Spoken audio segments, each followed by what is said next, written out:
നോർവേയിൽ നിന്നുള്ള വാർത്തകളിൽ നിറഞ്ഞു നിൽക്കുന്നത് ഇപ്പോൾ ഒരു പാലാക്കാരൻ അച്ചായൻ മലയാളിയാണ്.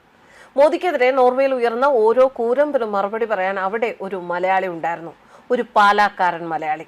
ഇദ്ദേഹത്തെക്കുറിച്ച് ജിതിൻ കെ ജേക്കബ് അദ്ദേഹത്തിന്റെ ഫേസ്ബുക്കിൽ ഒരു ചെറിയ കുറിപ്പ് കുറിച്ചിരിക്കുന്നു. അപ്പോഴാണ് ഞാൻ ഇതിനെക്കുറിച്ച് കൂടുതൽ മനസ്സിലാക്കാൻ ഒരു ശ്രമം നടത്തിയത്.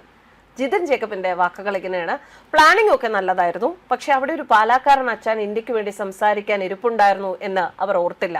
അപ്പോൾ പിന്നെ എന്ത് ചെയ്യും? ഇറങ്ങി ഓടുക തന്നെ. നോർവേയിൽ നടന്ന മുസ്ലിം വിരുദ്ധ റാലികളും പ്രക്ഷോഭങ്ങളും കൂടി കാണാം നമുക്ക്. എന്നിട്ട് ഇന്ത്യയിലെ മനുഷ്യാവകാശ ലംഘനങ്ങളെക്കുറിച്ച് കണ്ണുനീർ പൊഴിക്കാം. ഇന്ത്യയുടെ പരമാധികാരത്തെയും ജനാധിപത്യ സംവിധാനങ്ങളെയും ചോദ്യം ചെയ്യാൻ ഒരുത്തനും വരണ്ട, സ്വന്തം കാര്യം നോക്കിയാൽ മതി, അത്രയുള്ളൂ. ഇതാണ് അദ്ദേഹത്തിന്റെ കുറിപ്പ്. കൂട്ടത്തിൽ 2-3 ലിങ്കുകൾ ഈ വാർത്ത വിശദമായി മനസ്സിലാക്കാൻ അദ്ദേഹം കൊടുത്തിട്ടുണ്ട്. എന്തായാലും ആ മലയാളിയുടെ കൂടുതൽ വിവരങ്ങൾ പ്രേക്ഷകരുമായി പങ്കുവയ്ക്കാം. വിദേശകാര്യ മന്ത്രാലയത്തെ പ്രതിനിധീകരിച്ച് ആഗോള നയതന്ത്ര വേദികളിൽ വാക്കുകൾ കൊണ്ട് പ്രതിരോധം തീർക്കുന്ന സിബി ജോർജ്, അദ്ദേഹമായിരുന്നു ആ പാലാക്കാരൻ അച്ചായൻ. വിദേശകാര്യ മന്ത്രാലയ സെക്രട്ടറിയായ കോട്ടയം പാലാ സ്വദേശിയായ സിബി ജോർജ് ഇന്ത്യയുടെ ശക്തമായ ശബ്ദമായി മാറിയിരിക്കുകയാണ്. വിദേശ മാധ്യമങ്ങളുടെ കുഴപ്പിക്കുന്ന ചോദ്യങ്ങൾക്ക് ആത്മവിശ്വാസത്തോടെ മറുപടി പറയുന്ന അദ്ദേഹത്തിന്റെ ദൃശ്യങ്ങൾ ഇപ്പോൾ സോഷ്യൽ മീഡിയയിൽ വലിയ രീതിയിൽ പ്രചരിക്കുകയാണ്. നോർവേയിൽ വെച്ച് നടന്ന വാർത്താ സമ്മേളനത്തിലെ ദൃശ്യങ്ങളാണ് ഈ പാലാക്കാരനെ ലോകത്തിനു മുന്നിൽ പരിചയപ്പെടുത്തിയത്. ഇന്ത്യയെ ലോകം എന്തുകൊണ്ട് വിശ്വസിക്കുന്നു? പ്രധാനമന്ത്രി നരേന്ദ്രമോദി മാധ്യമങ്ങളെ കാണാത്തത് എന്തുകൊണ്ട്? ഇതായിരുന്നു ചോദ്യം.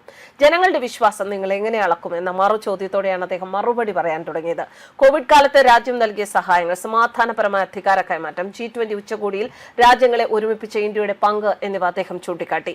ഇന്ത്യയിലെ ഓരോ പൗരനും തങ്ങളുടെ അവകാശം ലംഘിക്കപ്പെട്ടാൽ കോടതിയെ സമീപിക്കാനുള്ള അവകാശം ഭരണഘടന നൽകുന്നുണ്ടെന്നും അദ്ദേഹം വ്യക്തമാക്കി. ഈ മറുപടി സമൂഹ മാധ്യമങ്ങളിൽ വൈറലായി. പ്രധാനമന്ത്രിയുടെ യൂറോപ്യൻ സന്ദർശനത്തിൽ ഏറ്റവും ശ്രദ്ധേയരായ ഉദ്യോഗസ്ഥരിൽ ഒരാളായിരുന്നു സിബി ജോർജ്. ഡച്ച് മാധ്യമ പ്രവർത്തകൻ ഇന്ത്യയിലെ മാധ്യമ സ്വാതന്ത്ര്യത്തെയും ന്യൂനപക്ഷ അവകാശങ്ങളെയും കുറിച്ച് ചോദിച്ചപ്പോഴും അദ്ദേഹം വിശദമായ മറുപടി നൽകിയിരുന്നു. ഇന്ത്യയിലെ ജനാധിപത്യം വളരെ ശക്തമായ ജനാധിപത്യമാണ്, അതിൽ തങ്ങൾക്ക് അഭിമാനമുണ്ട് എന്നായിരുന്നു അദ്ദേഹത്തിന്റെ മറുപടി. കോട്ടയം ജില്ലയിലെ പാലാ സ്വദേശിയാണ് Siby George Podimattam. Pala Saint Thomas കോളേജിൽ നിന്നും MA പൊളിറ്റിക്കൽ സയൻസിൽ മഹാത്മാഗാന്ധി യൂണിവേഴ്സിറ്റിയിൽ 1ാം റാങ്കോടെ പാസ്സായി. 1993 ഇന്ത്യൻ ഫോറിൻ സർവീസിൽ ചേർന്ന സിബി ജോർജ് ഈജിപ്തിലെ കെയ്റോയിൽ നിന്നാണ് തന്റെ നയതന്ത്ര ജീവിതം ആരംഭിച്ചത്. പിന്നീട് Qatar, Pakistan, America, Iran, Saudi Arabia തുടങ്ങിയ തന്ത്രപ്രധാന രാജ്യങ്ങളിൽ സേവനമനുഷ്ഠിച്ചു. ജപ്പാൻ, സ്വിറ്റ്സർലാൻഡ്, കുവൈത്ത്, വത്തിക്കാൻ എന്നിവിടങ്ങളിലെ ഇന്ത്യൻ അംബാസഡറായും പ്രവർത്തിച്ചിട്ടുണ്ട്. അക്കാദമിക് രംഗത്തും മികവ് പുലർത്തിയ സിബി ജോർജ് ബിരുദാനന്തര പഠനങ്ങളിൽ ഗോൾഡ് മെഡൽ ജേതാവാണ്. കെയ്റോയിലെ അമേരിക്കൻ യൂണിവേഴ്സിറ്റിയിലും IIM Ahmedabad, IIM Bengaluru, ISB Hyderabad എന്നിവിടങ്ങളിലും പരിശീലനം നേടിയിട്ടുണ്ട്. ഞങ്ങൾ എന്തിന് ഇന്ത്യയെ വിശ്വസിക്കണം? ഇന്ത്യൻ മാധ്യമങ്ങളിൽ നിന്നുള്ള കടുത്ത ചോദ്യങ്ങൾ പ്രധാനമന്ത്രി നേരിടുമോ?